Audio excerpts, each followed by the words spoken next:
Hello and welcome to a series where I fix the worst weapons that TF2 has to offer. A lot of people like my scout videos, so I said, you know what, let's take a look at a class that has even fewer usable weapons. The Pyro is not exactly known for his wide variety of viable loadouts. While he does have some powerful tools at his disposal, a lot of the weapons that he has just can't keep up with the usefulness in their niche. So today I'm going to be taking a look at each weapon that I think is bad, explaining why I think it's useless, and suggesting a new set of stats that I think would fit the weapon better.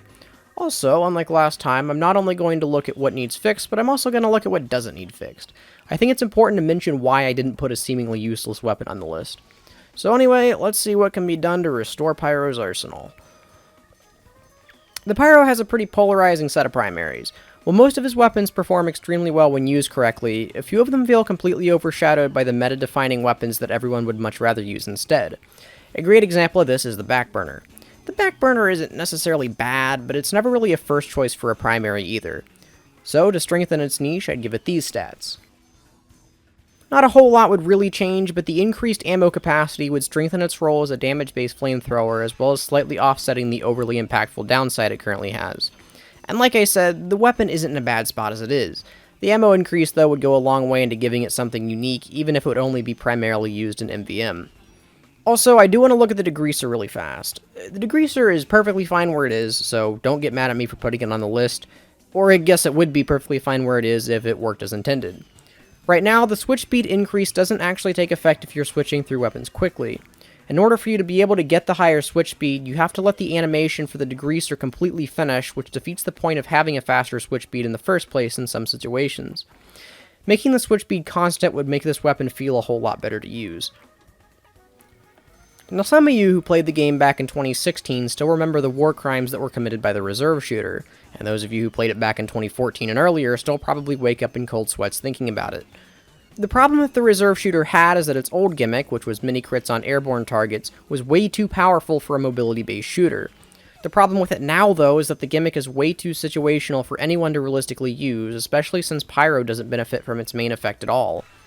Because of this, I'm opting to swap the reserve shooter stats with these. Basically, we're making this weapon what the Panic Attack is trying to be. A fast-deploying primary that can empty its smaller clip very quickly in exchange for punishing you very hard if you miss your shots. Pyro benefits from this weapon as a good combo with Air Blast, and Soldier likes to use this weapon when he runs out of rocket launcher ammo. Now, before you tell me that double firing speed and much faster deploy time are overpowered because of how much burst damage you can do, I would argue that since Pyro and Soldier both have primaries that are much better options for close range, it wouldn't get as much use as you'd expect. Also, the stock shotgun has a lot more consistency with its extra ammo reserve, so there is that as well. Now, for those of you who are wondering about the Panic Attack and how I intend to make that one different than the reserve shooter, I'm planning on covering it in the Engineer video, so stay tuned for when that comes out. The Detonator is not exactly a great weapon.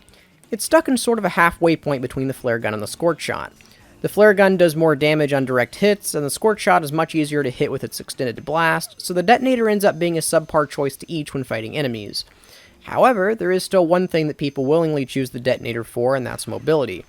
Although the addition of the thermal thruster invalidates this unique quirk somewhat, the Detonator allows for a bit more freedom in movement and still provides a secondary function of being a long-range projectile that can hit multiple enemies. So, when considering rebalancing options, I think we should definitely move in the direction of mobility. Now, the stats that I'm proposing look almost exactly the same. It's the under-the-hood stuff that I'm going to be changing. First of all, the Detonator would get an increased explosion size comparable to that of the Scorch Shot. This would make the detonation easier to hit, since the lack of real depth perception you have when shooting at someone makes it hard to explode it at precisely the right time. Second, and this is the major change, we increase the self-push force that the jump provides to roughly double what it currently is. That way, Pyro has a better option for jumping that offers more versatility but less distance than the thermal thruster. Speaking of weapons that are directly worse than the flare gun, the Man Melter trades range, explosive effects, crits on burning enemies, and good reload speed for increased projectile speed, no ammo, and an extremely gimmicky function that's also on your primary. For that reason, I'm going to say that the Man Melter should get not one, but two entirely new niches. If we're considering alternatives that would rival the sheer damage of the flare gun, we need to think big. There are four main things that I would do to improve this weapon. First of all, we're going to make the shots penetrate enemies. This would effectively serve as a side grade of the Scorch Shot's explosion, trading the horizontal explosion radius on a hit for a more reliable linear path. Number 2, we're going to make the suck function actually do something useful. I know that extinguishing burning teammates is included on this thing so you can use it with a flog, but a gimmick that can only be used with a single other weapon that's not very good in its own right is awful. That's why the suck function should actually, well, suck by drawing in nearby enemies so that you can burn them with your flamethrower. Now, I can see the stat being either way too powerful or completely useless depending on how much range we're going to give the suck, so I feel like that variable would need to be tested before I can give an official distance. The last two changes are more of quality of life stuff, but I feel like they'd make the Man Melter handle a lot better and feel less awkward to use. Basically, we're going to make the flare range change to the same as every other flare gun instead of evaporating mid-air, and we're going to give the Man Melter a distinct way to tell if it's reloaded. Maybe we'll add a bar in the HUD that shows reload progress, maybe we'll give the thing an actual reload animation instead of just a quiet beep, who knows? But the ambiguous reload times and evaporating flares are annoying, and I don't think either would hurt to fix. Looking at Pyro's melees, we can successfully break each weapon down into two categories, the Power Jack and not the Power Jack. Oh, and also the Back Scratcher, but that thing has a strong enough niche, so it's fine where it is. So let's start with the not Power Jack list and look at the Homewrecker. The inclusion of the Homewrecker on this list might actually surprise some people. It's great for being an engineer's best friend, so why does it need fixed? Well, consider the following. You're playing on a team, there isn't an engineer, and, well, yeah, that's it. There isn't a reason to use this weapon if your team doesn't have an Engie nest, is what I'm trying to say. So, let's give it a niche. The obvious fix for the Homewrecker expands upon its increased damage to building stat and expands it into an entire new niche. The synergy of the new stats is pretty straightforward as well. Pyro has a way to take down an unattended sentry gun without much hassle. The balancing factor to this is that if an engineer is with the buildings, Pyro has little to no recourse against his shotgun when the Homewrecker is pulled out, meaning that he can't outperform power classes or spies when fighting nests. Next melee on the wall of shame is the Third Degree. The Third Degree is a doubly interesting case, because it's not only the only weapon in the game that's a direct upgrade from the stock version, but it's also still freaking terrible, so no one uses it anyway. The problem with the Third Degree is pretty much the same problem that all of other Pyro melees have. Pyro has one of the strongest close-range options in the game in the form of his flamethrower. Because of this, he's never going to actually need to rely on his melee to attack enemies, meaning that any melees that aren't completely utility-focused are bad by default. So I decided to make the Third Degree do a little more than just damage. Basically, this refinement takes the Third Degree from a subpar way of fighting medic combos to a high-risk, high-reward tool that completely shut down healing.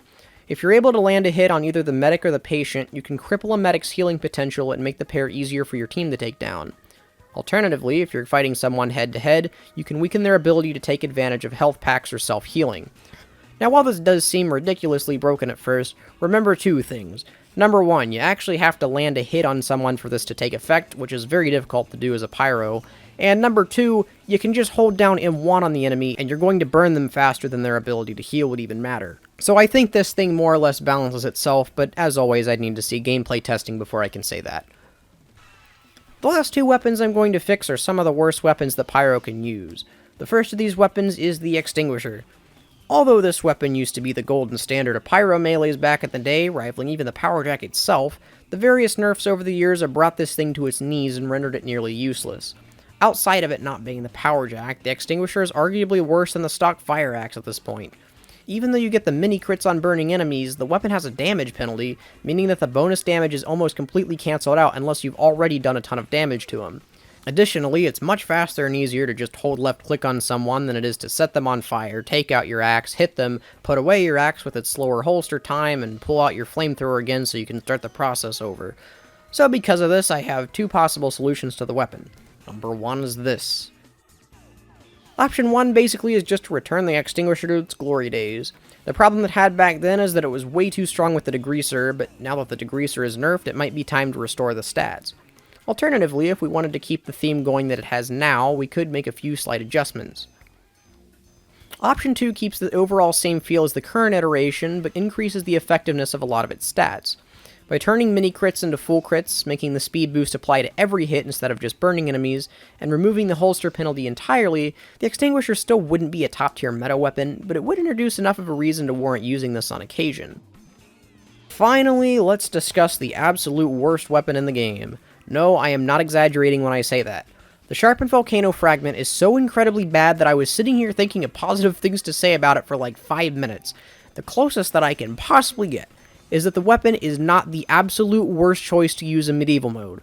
But even in that one niche mode where it's somewhat good, it's still not even great due to the abundance of health packs everywhere. The current problem with the Volcano Fragment is that the supposedly unique function of the weapon is performed infinitely better by your flamethrower. Every enemy that the Fragment can kill, your flamethrower can kill faster. Every enemy that resists the flamethrower also resists the Volcano Fragment. There's literally no reason to equip this weapon in any circumstance ever, which I don't think I can say about any other weapon in the game except for this one. So, like a plastic surgeon trying to restore someone's face, let's see what can be done about this literal dumpster fire of a weapon. My solution to this weapon is to take all of its stats, throw them out the window, and just do this.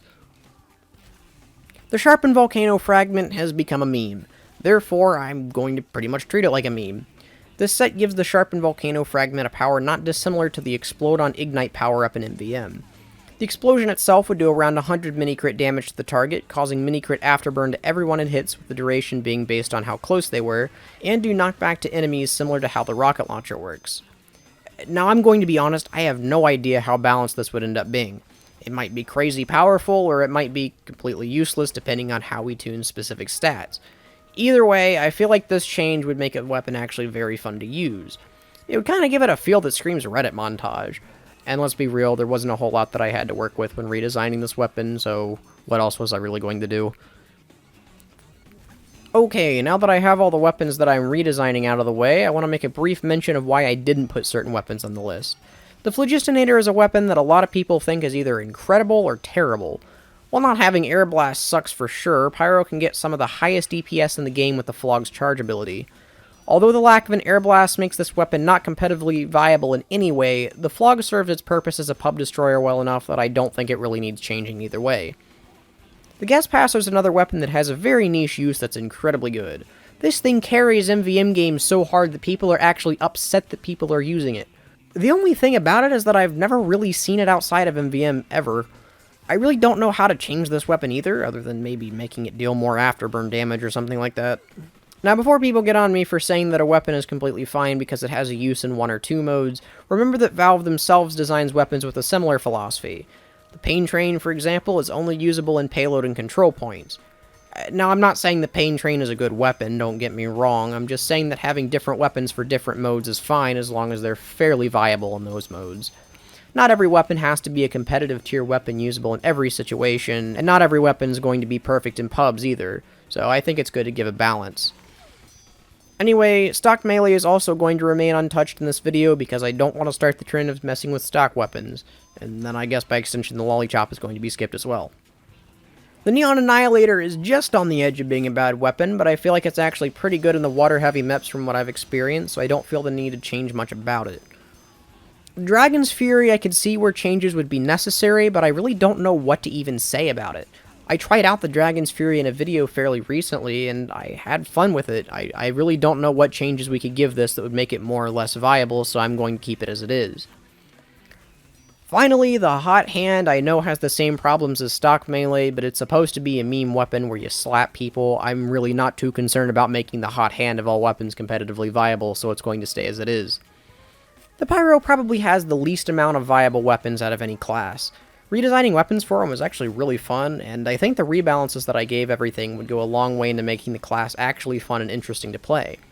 But if you disagree and you think that my rebalances are overpowered, terrible, or just plain dumb, let me know in the comments. I love hearing other ideas as fixes, as well as critiques on my own ideas, and maybe if I get enough, I'll even do a separate video on it. Until then, though, make sure to play Pyro and have a good one.